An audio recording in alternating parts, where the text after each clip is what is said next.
Ay, so kakagawa ko lang. Ayoko na mag-intro kasi mahaba tong kwento na to. Itong kwento na to, yung nakakatakot na kwento na to, is, isa siyang kwento ko, malamang. Malamang sa kid, if I'm not mistaken, parang I was like 6 to 8 years old that time. Ngayon, me and my friends are having fun. I'm playing with my friends sa aming bakuran. Panis, nag-rhyme. So, nakikipaglaro ako sa mga kaibigan ko dito sa may bakuran namin. And, ang saya namin nun, maingay kami. Kasi since parang wala naman kami nabubulabog ng mga tao noon. Kasi wala naman natulog, wala naman na-istorbo. Itong bahay na to, nakabukas yung bintana nung sa may hindi ko pa yung pots. Siguro, picturean ko na lang, tapos i-edit ko na lang din. Kasi in-edit ko naman talaga itong mga video ko. So, nakabukas yung bintana. Dito. At itong bahay na to, wala siyang katao-tao. Kasi yung lola ko, na nilang tawag ko sa kanya. Yung lola ko kasi, Katoliko siya. Pataghalo yung accent ng Tagalog-English, no? Pero, ayun nga, dahil nga Catholic siya. Actually, yung relatives ko Catholic sila. So, yung lola ko, wala siya dito. Always na Sunday afternoon. Since Catholic pa lang din naman ako nun. Pero di ako sumasama kasi. Sobrang saya namin ito, naglalaro kami. Bata pa lang ako nun. Yung dito, sa may likod namin, ngayon may bahay na siya. Pero that time, ay babuyan pa lang to dati. Babuyan ba siya? Alam ko babuyan to. Ang dami namin baboy na nakatira. Tapos may mga manok pa kami dito, may mga aso, may mga tuta. So, ang dami namin ilagang hayop noon. Pero ngayon ay aso na lang at hindi ko naalaga yon. Kasi talaga, I am a dog lover talaga. And a cat lover also. So, ayun nga. Nakabukas to. Tapos, may bahay din doon sa may, which is yung bahay na yun, naging garahe, but something thing siya. Tapos, hindi pa siya sira nun. And, may tao doon. Sa katabi niya is walang tao. So, managsialisan sila, iniwan nila ako. So, nagsasaya kami nun.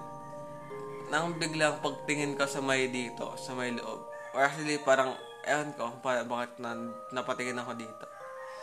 Meron ako nakita ang kulay itim. And, yung black figure na yon, yung itim na yon ay imposible siyang hallucination ko lang or parang imagination, gawa lang ng mata ko, gawa lang ng utak ko kasi asaya namin nun. So, it will never gonna happen na mapipapakas sa utak kong something creepy nung bata ako. Sa perspective ko ngayon, sa perspective ko, pakaliwa ay pakanan yung paggalaw niya. Pero sa perspective ko doon, nung time na yon, syempre invert ko lang. So, magiging pakaliwa yung sa perspective ko yung paggalaw niya. Imposibleng may, na yan eh. Ayun nga, imposibleng gagawa ng utak, na imagination ko at ng mata ko yung nakita ko. Kasi I was innocent that time. Wala pa akong alam sa mga... alam na ako sa mga multo. Pero that was the first time, I think. Ay, hindi. Parang second time na yan. Kasi yung first time ko nakakita is next video ko na sabihin sa iyo, kukwento sa inyo. Where, hindi ko na ikukwento sa inyo kasi ayoko na ikwento yun. Kasi, bang bahay yun eh. So, gusto ko. Actually, may kukwento sa ibang lugar, pero ayoko na ikwento doon. Kasi na maunawaan niyo ako. So, nang sinundan ko yung itim na yun, meron ako nakita na sa may kwarto ng lola ko, which is, nakabukas din yung bintana.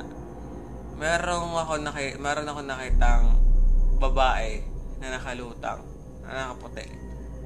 Isipin mo na, from black, tapos naging puti. Ano ba, napakalapit.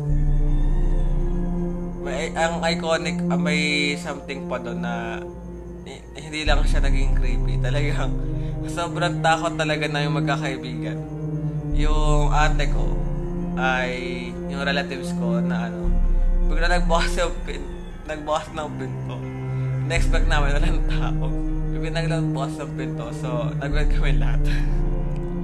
Ginawa... Oh, sorry. nababata ang cellphone ko. Alam niyo ba, ng time na yun, may ginawa pa kaming demonic game nun. Sobrang takot namin. Naglaro kami ng demonic game.